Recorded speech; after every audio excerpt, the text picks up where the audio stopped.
الحمد لله رب العالمين والصلاة والسلام على خاتم الأنبياء والمرسلين سيدنا محمد وعلى آله وصحبه أجمعين. أعوذ بالله من الشيطان الرجيم. وما كان لمؤمن ولا مؤمنة إذا قضى الله ورسوله أمرا أن يكون لهم الخيرة من أمرهم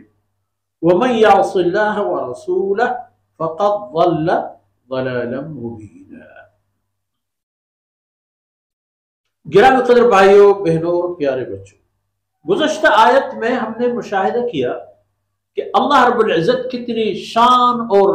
کتنی وضاحت اور کتنے فضل و کرم کے ساتھ ہمیں فرماتے ہیں کہ تمامی انسانیت، چاہے وہ مرد ہو یا عورت، اعد اللہ لهم مغفرۃ واجرا عظیما۔ جب یہ بات ہے تو پھر یاد رکھیے کہ یہ مفت میں نہیں ہے۔ وما کان، اس کے لیے یہ کچھ کرنا ہوگا۔ وما کان لمؤمن ولا مؤمنہ، کسی بھی مؤمن مرد اور مؤمن خاتون کے لیے حق نہیں ہے، شائستہ نہیں ہے، اجازت نہیں ہے، مناسب نہیں ہے کہ جب اللہ اور اس کے رسول کوئی حکم صادر فرمائے، کوئی فیصلہ کر لے، تو وہ اللہ اور اس کے رسول کی فیصلے کو اگنور کریں اور کہیں نہیں، مسئلے پر ہم اپنی مرضی کے مطابق چلیں۔ کوئی اختیار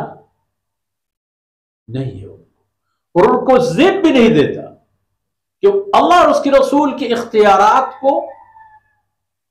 نظر انداز کرے اور اپنے طرف سے کوئی مرضی چلائے۔ آپ ایک مظلوم ہیں، جو کچھ کرتے ہیں بنی آدم وہ آپ کے لیے ہے، جس کے لیے کام کرتے ہو اس کے لیے کم اور اپنی ذات کے لیے زیادہ کرتے ہو، اپنے لیے کام کرتے ہو اور پھر مزدوری بھی لے لیتے ہو اس ذات سے جو تمہیں کام پر لگا چکا ہے، اپنی بندگی کی ڈیوٹی دی ہے، مفت میں عبادت نہیں کرتے ہو۔ اعد اللہ لهم مغفرۃ واجر عظیم۔ اب یہاں اختیار نہیں چلے گا، اللہ کا کلام آیا، جناب رسول اللہ صلی اللہ علیہ وسلم نے اللہ کے فرمودات کے ایک ایک حکم پر عمل کر کے دکھا دیا امت کو۔ حضرات صحابہ کرام رضوان اللہ علیہم اجمعین کی وساطت سے اللہ اور اس کے رسول کے پیغام تمام دنیا میں عملی نمونوں کے طور پر پھیل گئے۔ پیغام نہیں آیا، کوئی خط نہیں بھیجی کہ یہ کرو، جا کر دکھا دیا، کر کے دکھا دیا۔ صحابہ کرام قرب و جوار کے دور ترین علاقوں تک چلے گئے اور وہاں جو کچھ اللہ کے رسول سے سنا تھا، لیا تھا، پڑھا تھا، وہ امتوں میں تقسیم کیا۔ جب اللہ اور اس کے رسول کوئی فیصلہ کر لیں، ما کان لهم الخیرہ، ان کے لیے پھر کوئی اختیار نہیں ہے کہ نہیں ہم اپنی مرضی کے مطابق چلیں گے۔ اور یہاں یہ بات قانون عام ہے، خصوصاً آپ کی تہذیب و تمدن اور آپ کی نظام حاکمیت کے لیے یہ اللہ اور اس کے رسول کا فرمان ہے۔ یہاں اللہ نے جو قانون بنایا ہے،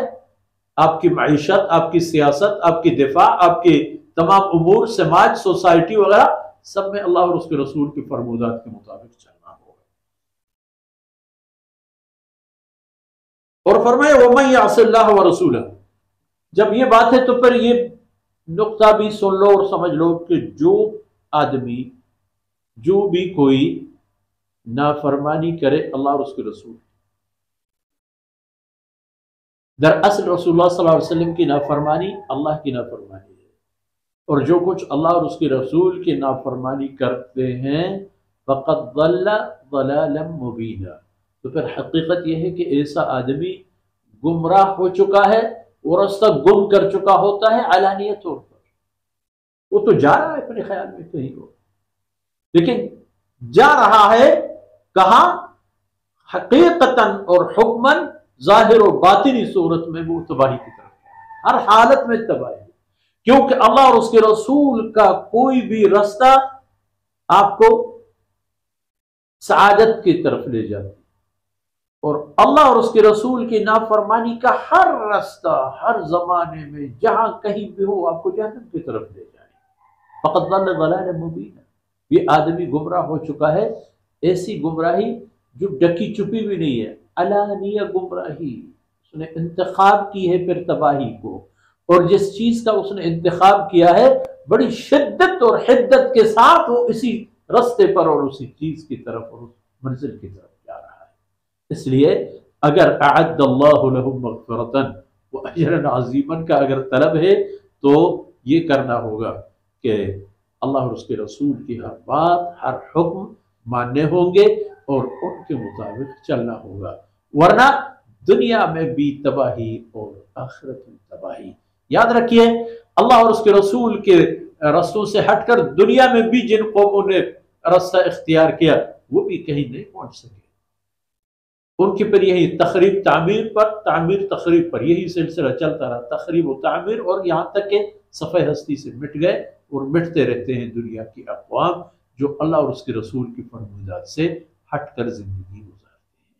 اللہ رب العزت کو توفیق سے درگزر فرمائے۔ وصلی اللہ علی نبینا محمد وعلی آلہ